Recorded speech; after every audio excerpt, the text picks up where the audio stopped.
I'm Faith Ellis, and I'm interviewing today Rob Williams. It is March 13th, 14th, and we're at the Brewster Ladies Library. Okay, so let's get started, Rob.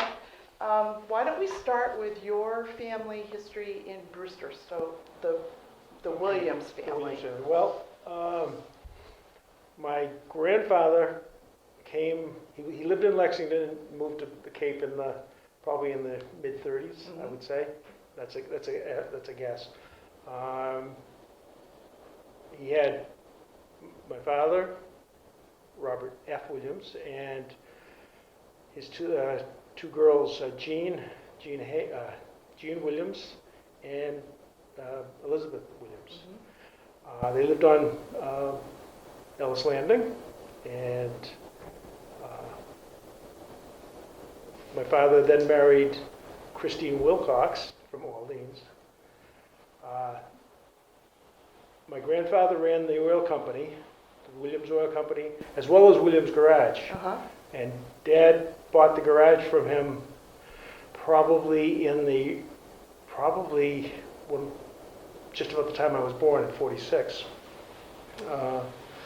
He then went on to buy the oil company in the '70s. Okay. Then I had a brother, Lloyd, who was in Denver, Colorado. Okay. He's got 3 children. I have 2 children. A boy, Christopher, who lives in Florida now, and Julie, who lives in Marston's Mills. Oh, wow. So, and I've got 4 grandchildren. Oh, wow. Good for you. Yeah, I've got a 21-year-old and a 6-year-old from Julie, and Christopher's kids are Gabriel and Lily, and they're, I think they're 16 and 21, so they grow fast. Wow. So your grandfather's place was on Ellis Landing. Yes. And then at what point was your dad's garage built on 6A? That originally was Pete Dillingham's garage. Okay. And I think he sold it to my grandfather back in the early 30s. Okay. And there again, that's a guess, but I know my grandfather owned the garage for a while until my father bought it out. And it was always there. The old building was there from probably the 30s till 57. My father renovated it, and then in '65 they built the new station. Okay. They tore the old one down completely. So what house did you grow up in? The one on Foster Road. We lived right across the street from, I'm trying to think of the name, one of the dirt roads on Foster Okay, Road. I didn't realize that. Yeah. We were one of the first houses down there. Yeah. It was like a sort of a development from Sea Pines. Yep. And they built in 1950. Okay. And we were there until 67, 68. All right. Just about the time I moved out. So. Okay. So you went to Brewster Elementary? Brewster Elementary School. And so what do you remember about teachers? I remember all of them. There was Catherine Livesey in first grade. Yeah. Adele Hooper was in the 2nd grade. Mrs. Keefe was in the 3rd grade. 4th grade was Mrs. Laporte, who was, when I was going to school, was Miss Stone. Miss Stone? Yeah, and she married the music teacher for a while, Mr. Laporte. And then there was Lillian Callahan. And then Ozzie Burst was there for a while. Right. Was he the principal? He was a principal for a few years. And then in about 5th or 6th grade, he went to Yarmouth, and we had Mr. Fletcher, Kincaid, and of course Miss Oh, Mrs. Dunn. Mm-hmm. Though she was my favorite. She really So was. tell me about Mrs. Dunn. She was a character. She was, she helped me a lot, I know, because I was having issues with reading. Uh-huh. And she had a great sense of humor. And her look was a lot worse than her bite. Or her bite was her look was a lot worse than her bite, believe me. She was a sweetheart. I have some fond memories of her. She had some sayings. Do you remember any of her sayings? Oh boy, now I can tell you one that I remember, and it just was to beat into Yeah. our heads. Not is an adverb, but you would sing it. oh no, she didn't. She didn't do that. I don't remember that one. No. Yeah. I'm trying to think of some of the ones she had. No, I can't. I'm coming up blank on that.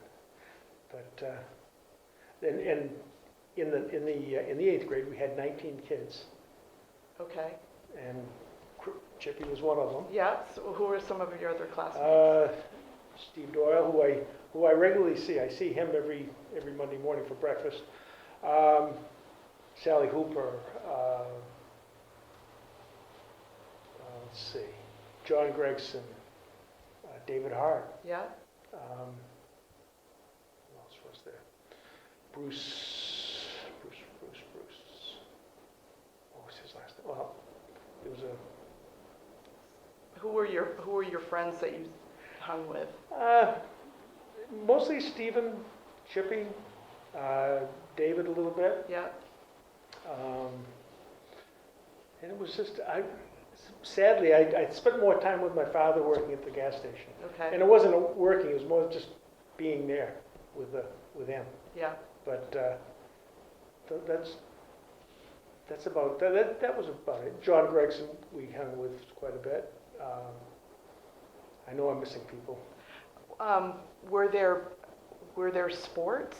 Yeah, we had soccer, which was always good. Soccer, baseball, and basketball. And we had the 9-foot baskets in Brewster. Yeah. So it was kind of a challenge when we went to other schools because they were 10-foot baskets. But So your gym was in the basement of? yep, actually it was in the auditorium at the time, Okay. and and the ceilings were just too low to be Yeah. full size, so we had 9-foot baskets. So everybody would come to Brewster, and they some of the tall guys loved it because they could. But What about Boy Scouts? Boy Scouts, yeah, I think it was Emmy Coakley, George Coakley's mom Yeah. was my cub master, or not cub master, den mother. Den mother? Yeah, I think there again, Chippy was there. Yeah. I think David. I'm trying to think, David Jones was another one that was in our class. Roy Jones's brother. Mhm. And what sort of things would you do as a scout? She was, Emmy Coakley was really very talented. Mm-hmm. She got into the arts and crafts, and other than her son acting up, she was fine. George was a hard nut. I learned to appreciate him later on in the last. See, George is my wife's cousin. Okay. Suzanne's cousin. Okay. And the last 10 years, she's been taking care of him with all his finances and Yep. everything, because he's had MS. But back then, he was a tough nut. He gave her more trouble than the rest of us all put together. But anyway, I can't remember what we would do. There was a lot of arts and crafts, a lot of painting Mm-hmm. and things like that, Okay. and using sticks, popsicle sticks. She was into that, so we stayed busy with that. Okay. Do you remember, or did you have shop class when you were? Yeah, with Mr. Copley.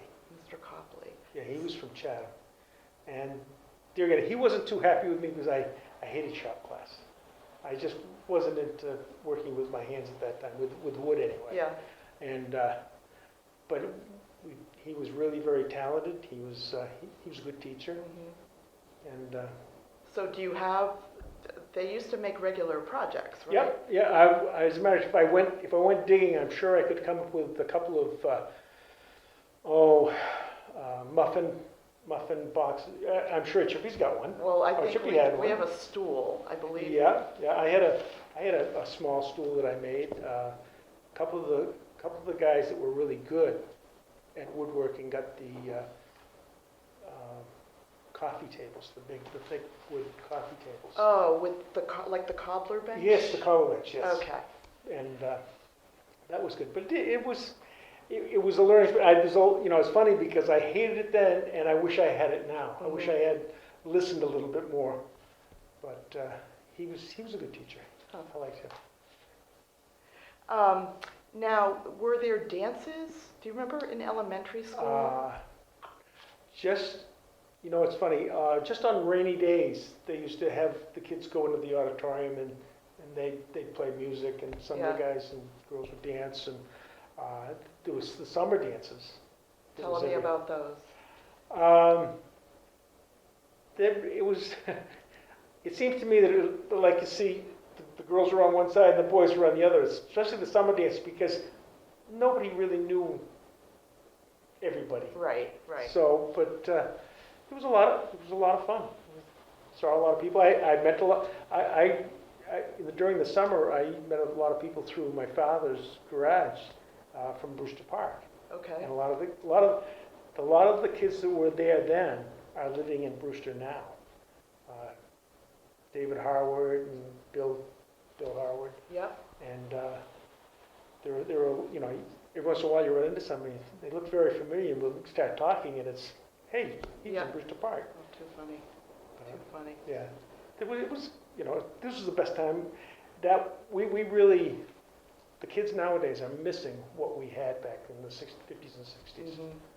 So I get angry when I read the paper and what some of the stuff that's going on in the Cape now that was unheard of. That's what was happening in the cities when we were growing up. Yep. But, Yep. So, tell me about how did you learn swimming? And much to my chagrin, we went to swim classes in the summer, either at the beach or at the state park. Rain or shine, when the tide was out, we'd go to the park and it would be cold. And I think it was put on, I think the Red Cross put it on. Mm-hmm. I'm not sure, but there again, it was the same people were there all the time. And there was another where you met some of the summer kids. Yeah. Because they would go as well. Do you remember any of the instructors? No, I do not. I want to say Susan Hay, but I'm not sure. I'm not sure whether one of the Hayes was an instructor, or Susan Slack maybe. I think Susan Slack Maybe was one for a while. Yeah, it was, She's a little before me, but. Yeah. It probably was Susan Slack, because I remember there were kids that would come back from college and be instructors during the summer. So, but. Okay. So when you went, just regular work, regular life type things, where would you tend to go grocery shopping? Orleans. Until just recently, I would go to Orleans. And that's where your parents would go as well? Yeah, and every once in a while, we'd go to New Bedford, where they had some of the mill stores, and that was a Friday night adventure. Yeah, so explain that. Well, it wasn't often. But Dad would come home from work at 6, and we'd all get in the car, and it was about an hour and 15 minutes away, and we'd go up, and there were these big old mill stores, sort of like a Walmart nowadays, but it was just a mill store, and you go in, and my mother was never into shopping, and yet that seemed to be a special thing for her. For clothes or No, what? No, just to go shopping, and we never bring anything home that I can remember other than, but it was just that they liked. Yeah. They liked to be up there. And that was back in the, that must have been back in the late 50s, early 60s. Okay, okay. So, Did you play an instrument in school? no. I tried the trumpet for a while, but I failed it miserably. I think I had deficit disorder way back, or attention deficit disorder way back then, because it just, I couldn't keep my my mind on anything at that time. Yep. But, So let's talk about some of the institutions that were near you in your neighborhood. So, for example, did you interact much with the girls at Sea Pines? no. When we lived on Foster Road, Sea Pines was still a very exclusive girls' school. Mm-hmm. And there probably was maybe 24 girls there or something. Mm-hmm. And there was really no contact with anybody in at that point. Okay. Some of the other places, I'm trying to think, there wasn't much. What about La Sallette? Did you ever spend time? I was lucky enough. Well, my grandfather and my father sold fuel oil to them. Yeah. And I was lucky enough to get in there. And just to clarify, La Sallette is now Ocean Edge. Yes, yeah. But it really was beautiful down there. It was all, where all the condominiums are behind the mansions was all just fields. Mm-hmm. Do you remember the cows? I remember the cows. I remember Across the the street. pigs. Do you remember the pigs? Yeah, I do. And there was an old farmhouse to the right when you went down to the back. Mm-hmm. And I'm not sure whether it was the nuns were in that, were they, or was it the brothers? Well, it was always my understanding that it was all the brothers, and they were recovering. Yeah. But do you remember the beach house down at the down on the beach? I do. It was like a boathouse or something. Yep, and it was high up on the. Yeah. And there's still once in a while when the tide is just right, or we've had a storm, you can see some of the foundation, I think, still. A little bit, yeah. Yeah, there's not much left, but. No. And we'll see after today. Yes, we will. Yes, it's very windy out right now. Yes, yeah. But I do remember that, and I remember a couple of the brothers very well. Brother Rene, Mm-hmm. and he was in. I'm not sure whether he was in charge of all the mechanical things at La Sallette or not, but he seemed to have. We had the most contact with him, but it was a nice place. It was beautiful. Yeah. Did you ever go sliding back there? No. Okay, that must You have been guys, a Brewster thing. I was going to say, you must have been able to go right through the winds We there. did. So let's go the other direction. Okay. Was the Brewster coffee shop the coffee shop then? Yeah, that was Andy and Mary's, Mary and Andy's coffee shop, and then Vi and Mac bought that, the Sensibars, and they ran it right through probably the mid '60s, and then Jack Marla had that for several years, and then I kind of lost touch with it after that. I'm not even sure who runs it now, but I will say I was in there 2 years ago. They haven't changed a lot. No, it looks very much like it did. I think it's the same curtains. I'm thinking that, I just want to say, but between that and it's very quaint and very. Yes. It's nice that it has not changed that much, actually. Yeah, it's strange because I walked in there expecting that it would be completely different, and it isn't. The grill is to the left-hand side in the back, so some things don't change. Right. And then, so heading up now towards the, what's now the woodshed, what was that when you were growing up? That was the Considine house. Started out as the Considine house, but then it was always my understanding there was something, particularly in the woodshed part of it, prior to. I don't remember much other than that it turned into the woodshed. Right. And that was a bar for a long, long time. Yeah. I mean, even before Peter had bought that. Right. Because Mrs. Emerson used to play piano there. Yeah, exactly. Yeah. Boy, that's a name I,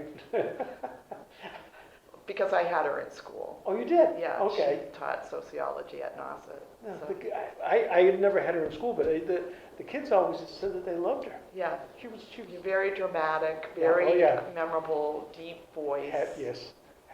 Had a flair. Yes, oh yes. It's just very, very Yeah. entertaining. And what about Donald Doan? Oh, Donald, now that's very near to my heart because my dad used to go there on Sunday mornings. Mm-hmm. And And used this to hang is the out Brewster there. General Store now. It is a Brewster General Store now, Yeah. but it's when Donald ran it. He and my father used to go in.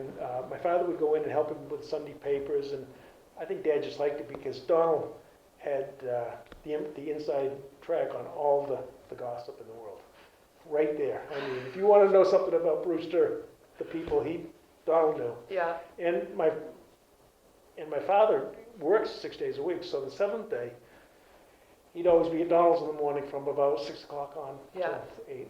It was nice. yeah, And once in a great while we got invited, but not very often. Dad, like that was his time. He liked being there. And Donald was definitely odd. yeah. So he had a collection upstairs. Yeah, he had. There's I don't want to call it ceramics because it isn't, but it's some sort of a Rogers collection. Yes. And that was supposed to be. He had one of the best in the country, or the best Mhm. this side of the Mississippi, I guess. And he had dolls and everything. And his doll was pretty interesting. It really isn't like it is now. Right. It wasn't touristy compared to what it is now. And it was funny to see Donald interact with some of the summer tourists. In what way? Didn't have much patience with them. Mm-hmm. I mean, he was just set in his ways. People would come in and they'd ask him questions, and that was fine. But he was only good for 2 or 3 questions, and then he wasn't interested in doing anything. And it was just him. And he was one of those people that you knew he didn't like you. Mm-hmm. He was. But my father and he were very close. I know. I didn't realize how close it was until Donald suddenly died, Mm-hmm. and I knew my father had taken it really bad. Yeah, yeah.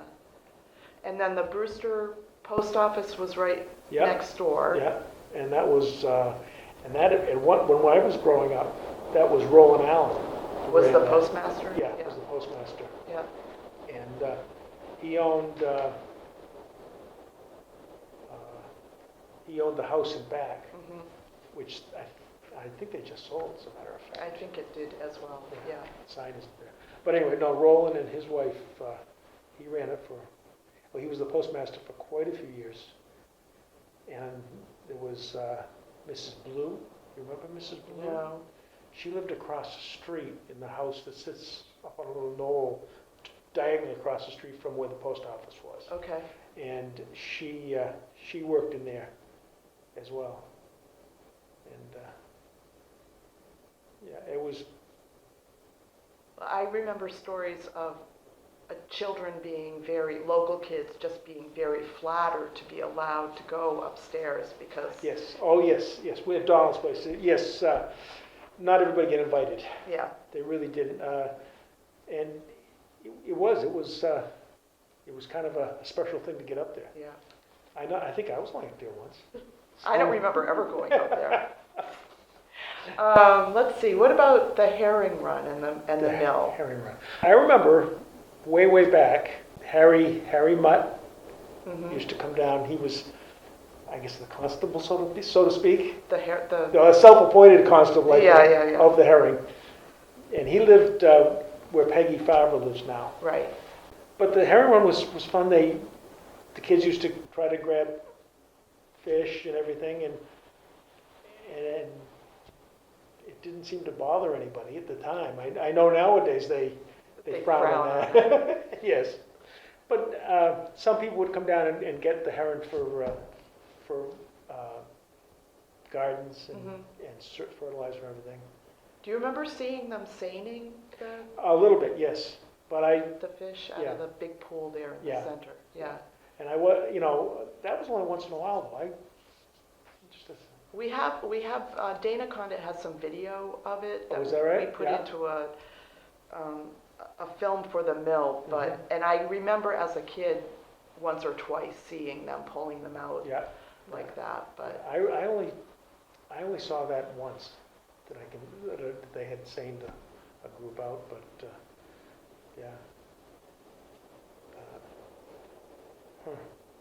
Yeah, there's not much else on the mill. okay. That was, like I said, I was down in the center of East Brewster, and Right. you never got up that end. That was too far away. It wasn't your neighborhood. It wasn't my right, neighborhood at the right, time. Right. Now it's become my neighborhood, so it's, So what was, like, did you get up towards Blueberry Pond? yep, yeah, we used to hike in there. The Boy Scouts had a camp in there for a while. Graham Bates, he was the Boy Scout headmaster, and he worked for Ole Lund, who had the dairy up there, Right. and Ole let them put a shed down by Blueberry Pond, and the Boy Scouts would go down and camp there for a while. That was pretty well. That was quite a while. That was quite a while ago, and I don't think it lasted very long. Yeah. It seems to me, and I'm not sure why. It didn't seem to be bothering anybody, Yeah. but And the golf course would be in your, yeah, the golf course. We used to go sledding on the golf course. okay. Some of the hills. Did you ever caddy there? No. I was Oh, always you were working at my working dad's. at the garage. I had a built-in job. It was some of the kids weren't able to. They would have to caddy or do something, but they were about to lose their sign too. But that's what I've been kind of looking at when she was flying. So we are having sort of hurricane conditions Yes. here.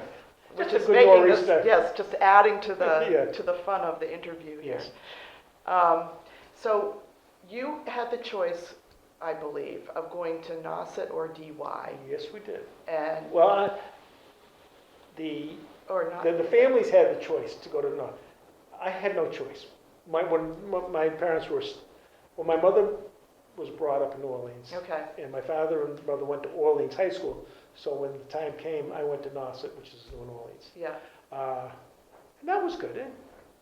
It was a culture shock because I came from a school of 19 kids. And, Right. The schools, the school gave you pencils, paper, everything. And I went to high school. I didn't even have a pencil with me the first day of high school. Yeah. And we get in this class, and they say, Mr. Miller, who just recently died, Mr. Miller said, now I want everybody to fill out the paperwork and everything. And I'm the dunce that didn't have the pencil. So I raised my hand, he waved me up, and I said, I'm sorry, I didn't bring a pencil. And he said, that's like going on a date without a girl. and I'm in a whole new classroom. My name being W, I was in with nobody else that I knew. Oh gosh. But he was always a good homeroom teacher. Yeah. But saying, it was a culture shock. Well, because part of, if it was the same for you, the Brewster kids stayed in Brewster till eighth grade. Yeah. The kids from Eastham and Orleans, They went in the seventh grade. That's So right. they had been together 2 Yeah, years, yeah. and then the Brewster kids Yeah. joined them in ninth grade. Yeah. Um, And like I said, we had 19 kids in our whole class on the Yeah. 8th grade. We went to Orleans at Nauset, and my homeroom class was 28 or 30. yeah, I mean, we were all jammed in there. yeah. So it was a culture shock. Did you know any of the Orleans kids? Not really. Well, I knew some of them because we had done intramural Little League Yeah. and such. So I did know a few of the kids, Yep. and but it was a shock to get just dumped off the bus, and there was really nobody, nowadays, which is nice, is they lead the kids into where they should be and everything. Yeah, We were dumped off into a hallway, and it was jammed with kids. At the time, I think I was 5 foot tall, so I was the smallest kid in my class when I graduated. I didn't grow until after I got out of school. But anyway, and they said, well, up on the board, you check off your name, find your name. right. There again, my name is Williams, almost the last letter of the alphabet. So I'm done. So, no, my first day was a shock. Other than that, I got better. So let's talk about some of the high school experiences. So what are some teachers that stood out for you besides Leo Miller?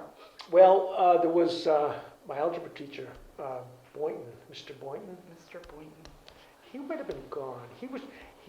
In the summers he worked for the national park, and I think he eventually went to the national park. Uh-huh.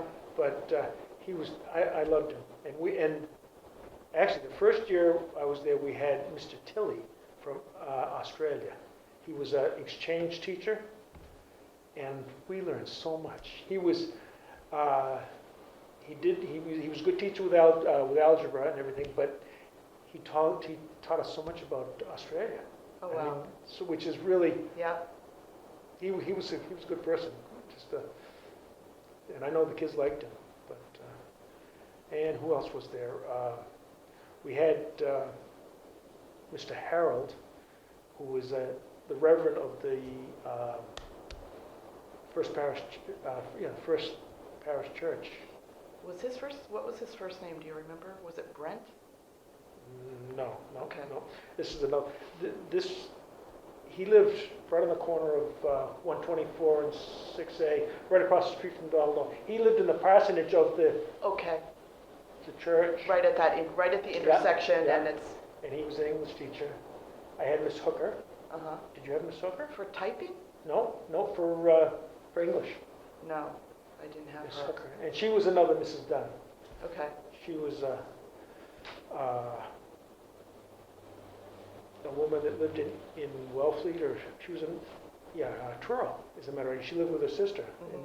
and as a matter of fact, she just died. I think she was 98, 97, and I remember her very, very well. She was very nice. And then Mr. O'Brien was in science. Mr. Pettingill, do you remember? I had Mr. Pettingill. Did you? Yeah. Oh yeah. So you had chemistry. Yes. Yes. Yeah, I dodged chemistry. But Mr. Donahue was a gym teacher. He was relatively new. He was brand new. I think he was in the second year when I was a freshman. Okay. And Leo Miller was New too. he was new. He was I'm trying to think because he just died, and I think he was 78, which Mhm. makes him only 8 years older than I am. Yeah. So Yeah. And did you play a high school sport? I played basketball one Okay. year, baseball. I was one of the managers, I guess they called them back then, assistants for the baseball. And I wasn't into a lot of sports, but that and I did shop there, which auto mechanics was Mhm. down there, Mm-hmm. and I did that with what was his name? I can't think of his name. Bernie something. Oh, Collins. Bernie Collins. Yeah. Now, was he there when you were there? He was. Yeah. He was. And he went to school with my father. Okay. So we're all intertwined there somewhere along the line. Sometimes more than we ever knew. Yes, It's like, absolutely. oh, I didn't realize you were so-and-so's Yeah. cousin, Yeah. whatever, Yeah. whatever. Yep. There's a lot of relationships to try Yeah. to keep track of. There is. Well, it used to be, when you grew up on the Cape, you never talked about anybody because you were always talking to a relative. And now it's kind of gotten thinned Yeah, out a no, little it's bit. exactly right. And, But- I've got in a few binds, not yeah, yeah. realizing, you confide in someone and then you're like, ooh. Yeah, yeah. Well, it's funny. The other day, somebody was asking me something about my truck was at a body shop, and they said, well, you haven't got your truck back yet? And I said, no, but he says he's doing a good job, and I'm in no hurry. And I says, and the guy that's doing it, he's a great guy. He's such a good guy. And about 2 minutes later, the kid that's down there, this was at the Cobb House, as a matter of fact, and he's raking the yard, and he says, yeah, your truck's at my father's place. And then I'm thinking, what did I say? So I went and told Greg, I said, anything I might have said, I wouldn't. He said, no. But anyway. Oh my gosh. Yeah, it's close. Yeah. It's still close sometimes. So are there other sort of adults or characters that stand out from your youth? Youth? I'm trying to think, Like, do you remember Phoebe Foster? oh, absolutely. So yeah. tell us about him. Well, he's related somehow to Elaine. Okay. Elaine was part of the Fosters somewhere along the line. Yeah. Phoebe was a rebel almost back in those days. Uh-huh. I mean, he was a selectman. He had quite a sense of, he had a really good sense of humor. He was doing something. I'm trying to think. I was told the story that they were building something, a fence or doing something on a house, and the building inspector at the time, I think, was Alan Tabor, and he came by to stop him. Phoebe kept saying, well, what's the problem? What's the problem? And he said, well, come down and I'll talk to you. He said, well, give me a minute. And he finished. He came down and he says, you shouldn't be doing that. And he says, well, it's too late. It's already done. He knew what he was there for. But I mean, Phoebe was a character. He and my grandfather were very good friends, I guess. And my grandfather was a selectman at one point, I guess. I wonder if they were selectmen together. It could have been for a while. My grandfather didn't stay more than one term, I think. Okay. But I think Phoebe was there quite a while. Yeah, well, he But, was there, I think, in 1945. Yeah. From some of the information that I have. Yeah. There was a sign in my grandfather's garage Uh-huh. of Chester Williams for selectmen. And why I didn't grab that? There's so many things. There was so many things in there that I should have grabbed. Right. And, back then it wasn't a big deal, I guess. I don't know. But, what about a Burgess? Do you remember Warren Burgess? I think he was a fisherman, and he lived across the street from what is now Cumberland Farms. Right. They That house got moved Yeah. back. Yeah. Right. I didn't know him personally, but I had heard a lot of stories about Yeah. him and everything. He was but there was him, Chief. There was Sabin Lord. Right. But before that was the first one was McLash. Meg Lashing. Did you ever meet him? Oh, absolutely. Well, he lived right around the corner from us on Foster Road. He lived on Porter Rocks Road. Yeah. And he and his wife Vivian were good friends with my parents. Oh, okay. So he was. I thought you might have had a professional. No. Well, and there again, we went to. I was in Nauset, and he was doing a driver ed lecture one afternoon, and I was on my way home. And where are you going? I said, I'm going home. He says, oh, no, you got to see this lecture. You got to see these pictures and this and that. And I said, well, I'm not even in the class. And he said, that's all right. Come on in. So, and then, of course, he took me home in the car, in the cruiser. He didn't want to, so, but no, he was a good guy. And it's funny because I think he did a really good job for the town at the time. Mm-hmm. Driving for the first few years, he drove his own car and everything. But it wasn't 24-hour police coverage because he was it. It was 8 to 4.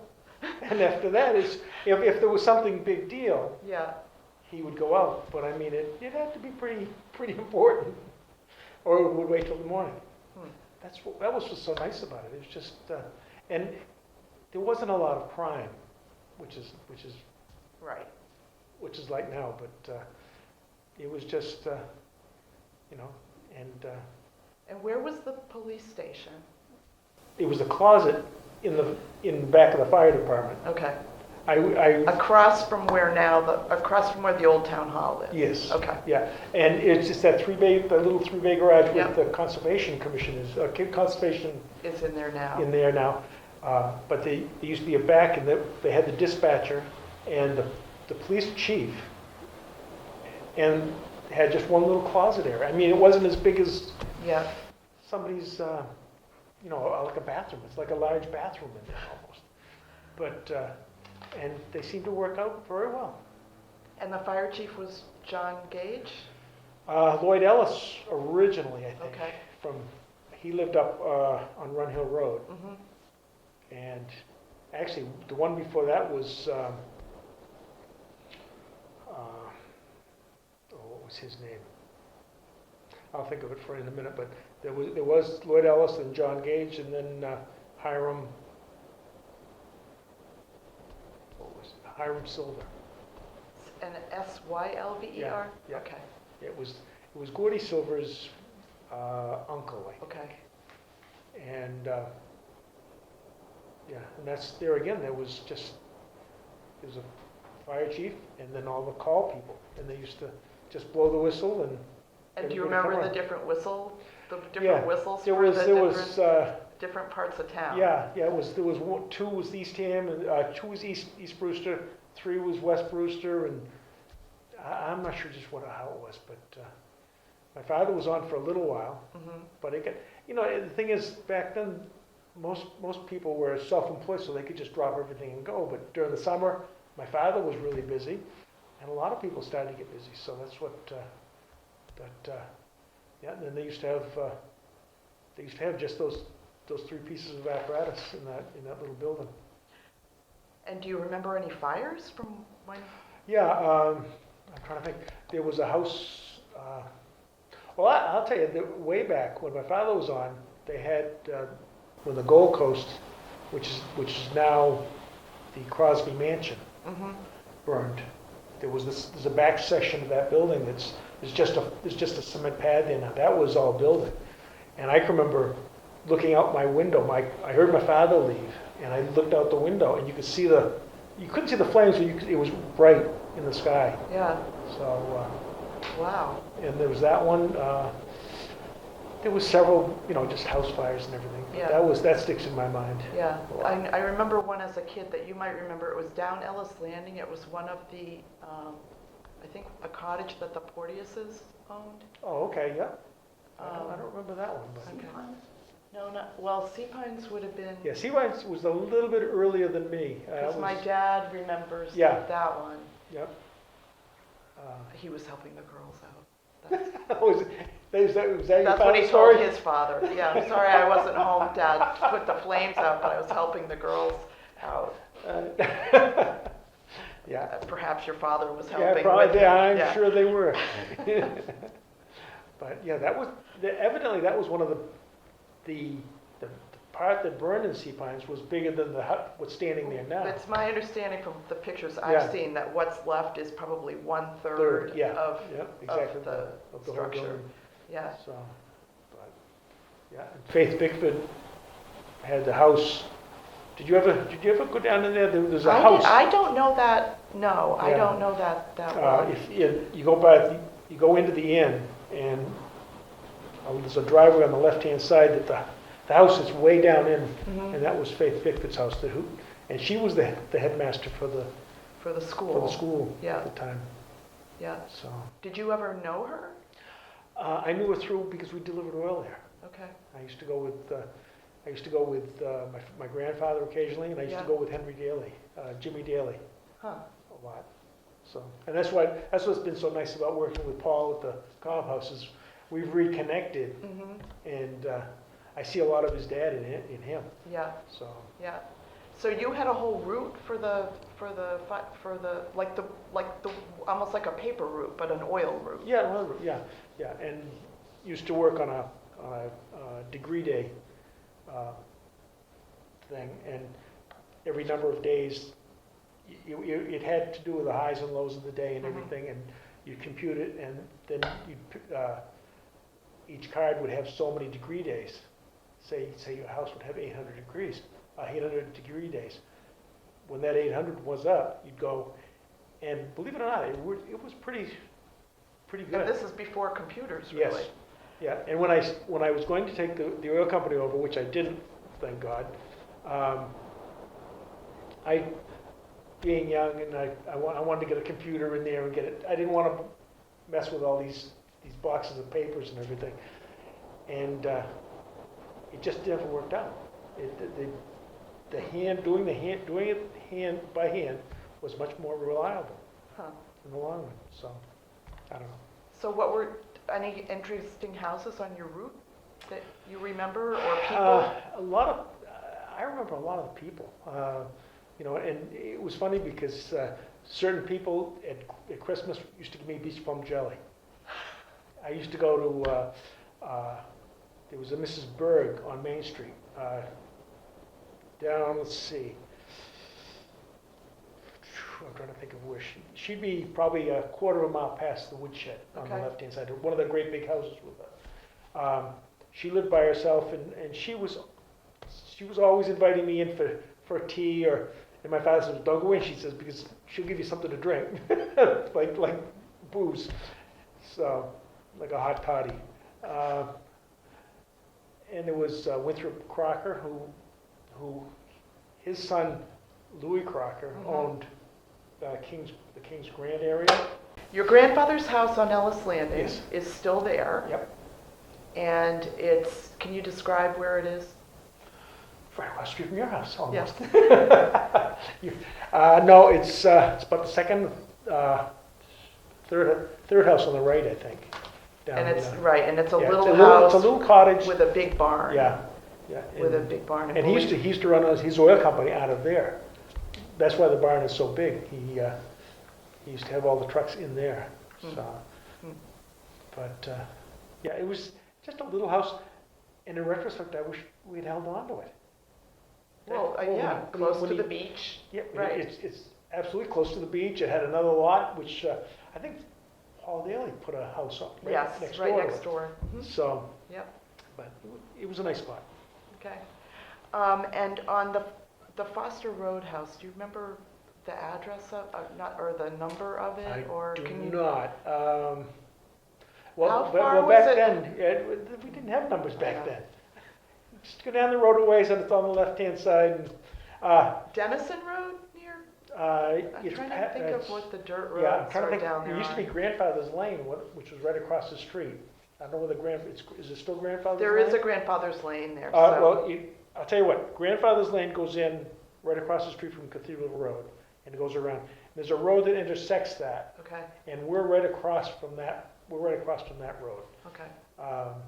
I can't remember the name of but that was an interesting fact about the house we lived in there. Is it was built in 1950, and there wasn't one power tool used on the house. It was all hand cut.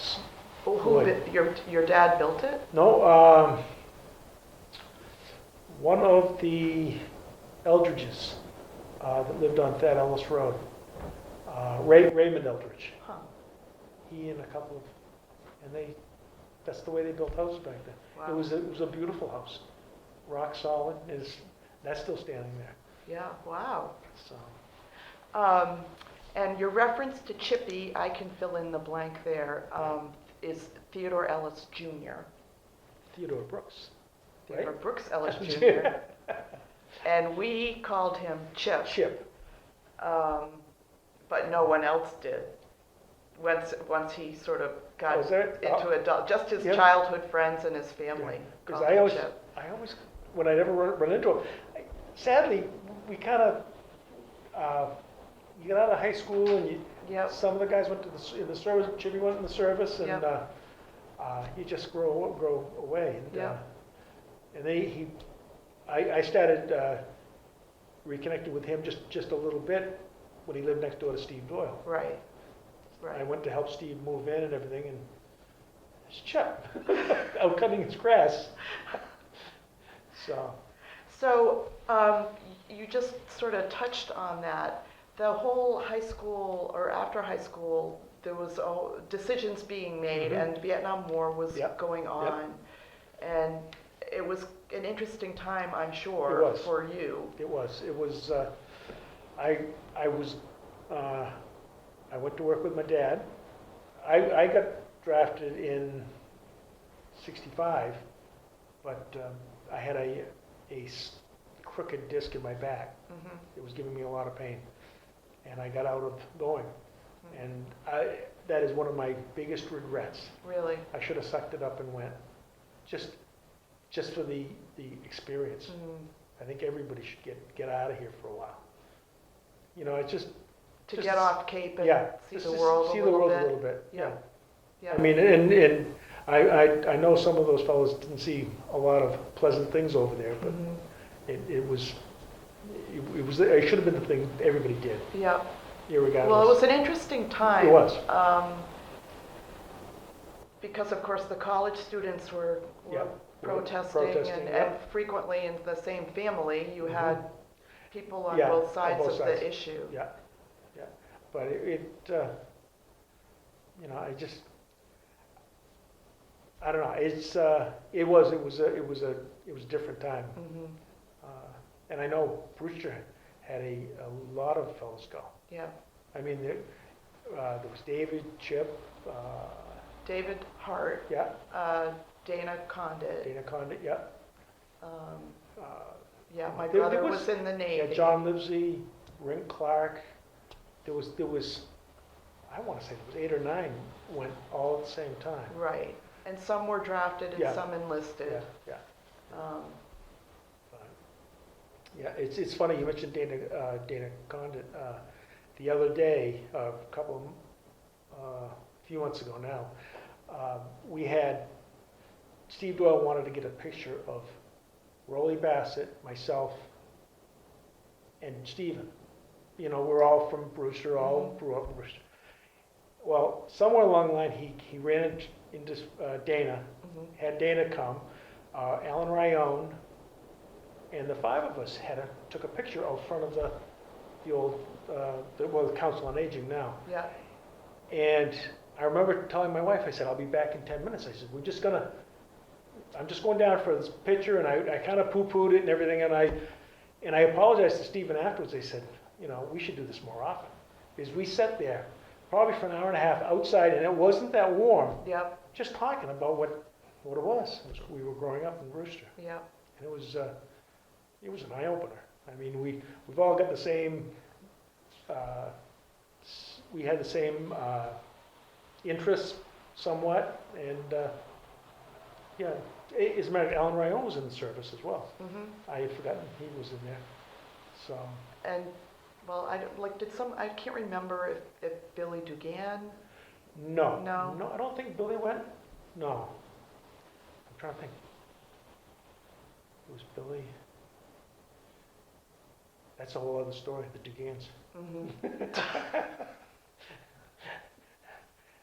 No, but yeah, Billy didn't go. I'm trying to think of who else. Steve Doyle didn't go. I'm not sure why. But, I don't know. well, and each person, it was my experience that your neighborhood was really, although we all grew up in the same town, there's variations in people's memories, Well, based on the geography. That East Brewster crowd was a tough crowd. It was a little raucous. But I'm Yes. thinking, I was talking to someone, and the West Brewster crowd was no slouch. Yes. So, Yeah. Well, then it was just the West Brewster kids kind of hung with the East Dennis kids, and it was the North Side boys or something, I think they called themselves. I was kind of in the middle. I was, yes, Sadly, where I did mean, you fit in? Right. Yeah, I fit a little bit there and a little bit down there, yeah. and you know, just trying to stay out of trouble.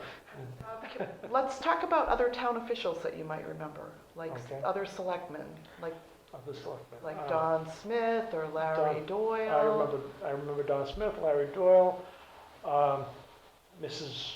Olmsted. Oh, yes. Do you remember her? Oh, yes. Did you take tennis lessons with her? No, I did not.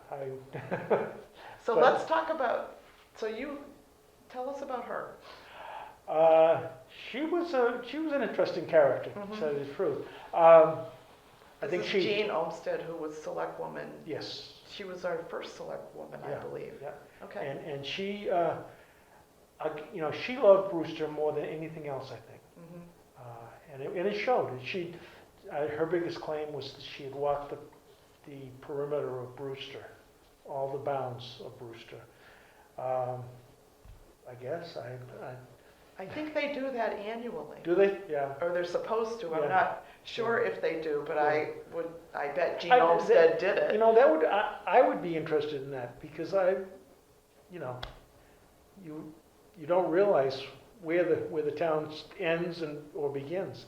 So she was a character. She was a great tennis player, I guess. Mhm. And her husband, Lyman. yeah, he was a different sort. Mhm.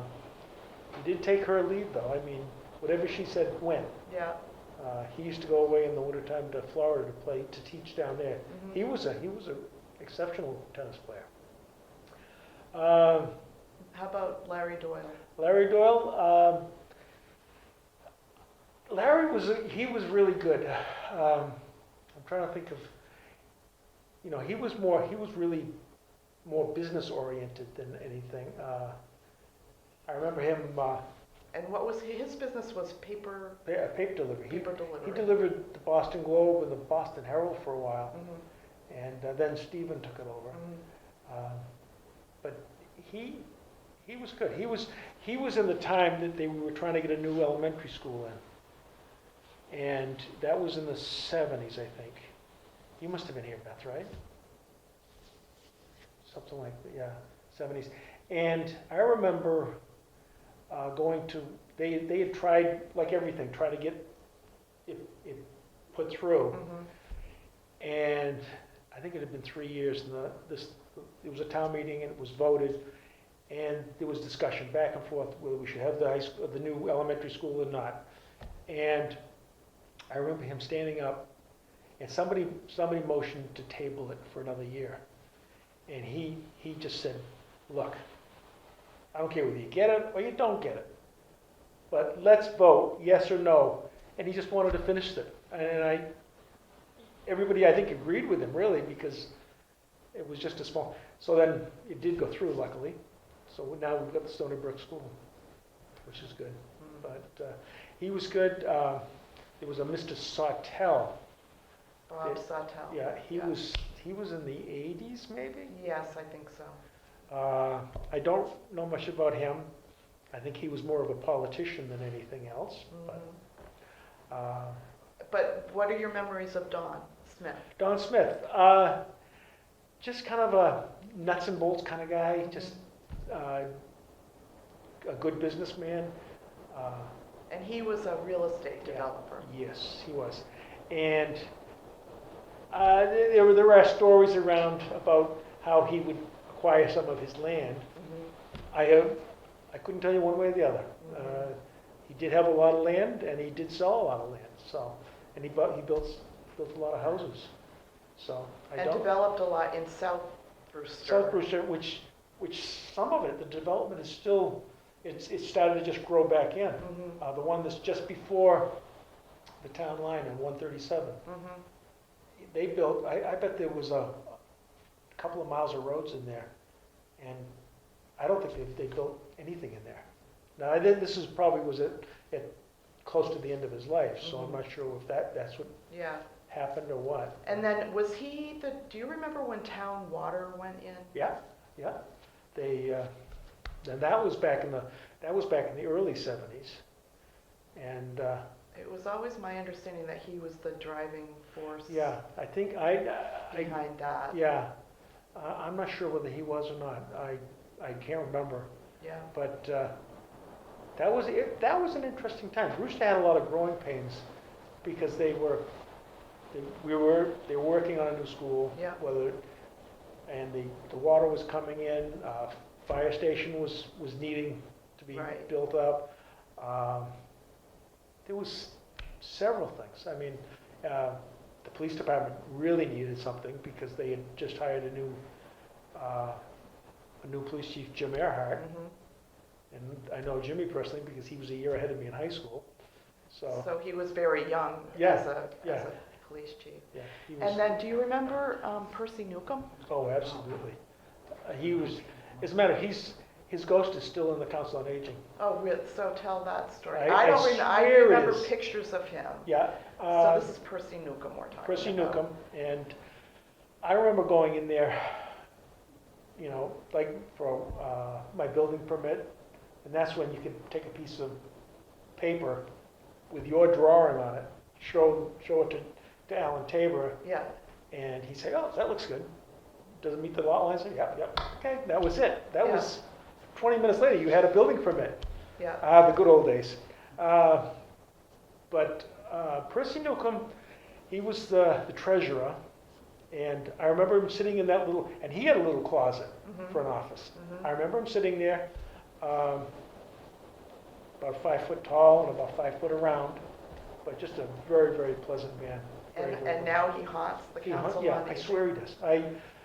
Henry Sears used to, I think he was the one that said that he had seen, he swears that somebody was in there. And Henry isn't, and I don't believe in ghosts, not at all. But I've heard of other people saying that the building creaks or groans or you Mhm. can hear somebody. Mhm.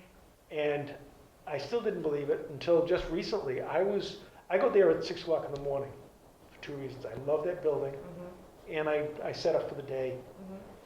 And so one morning, I'm in the main room downstairs, and I swear somebody walked by me. But Just a feeling. just a feeling, and it was, all he had to do was tap me on the shoulder, and I would have believed it for sure. But and I told the girls when they came in the room, he's been drinking. But no, he was one of a kind as well. There were a lot of characters in Brewster, but I went in for a marriage license back in '67, and I remember him. I had to talk to him to get the marriage license. Yeah. And I remember talking to him, and Alan Tabor was there working as the building inspector. Yeah. And he hollered in. He says, "You better instead of getting that, get a fishing license." Very nice. Very. So, but no, it was when you consider what we've got now for town hall and what we had then, where the Council on Aging was the town offices. For the selectmen. Selectmen and everything, but and it was, but yeah, Percy, and suddenly he died. He died back in the '80s. No, as a matter of fact, it must have been in the '60s. I think. Now that I'm thinking about that, because we were still at the, I think we still had the gas station. We sold the gas station in 1970, and I think Mhm. he died a couple of years before that. And his house was, It was right across the street from the Windmill Village. It's the big. above inn. 6A? Yep. Okay. Yeah. Oh, the big inn across the The street. yellow. I think it's yellow. Okay. It's right across the street from the mill. Okay. And the road, AP Newcomb Road. A.P. Newcomb Road was named several years later, and that's just down from his house. Okay. So, but no, it was. I don't know. He was a good guy. They were all back then. It was just Everyone knew. everybody knew everybody. You could do everything with a handshake. Mhm. You know, if they told you to do something, 90% of the time it got done properly. Mhm. You know, and it was just everybody looked after everybody. I was thinking that we were having a storm today, and I remember way back, we had lost power. And people who had generators were going around to different houses to get the houses warmed up enough so they wouldn't freeze for overnight Yeah. and everything, and that would never happen anymore. I'd like to think it might happen, but, you know. Right, but it's different. It It's is just- different. It's just so different now.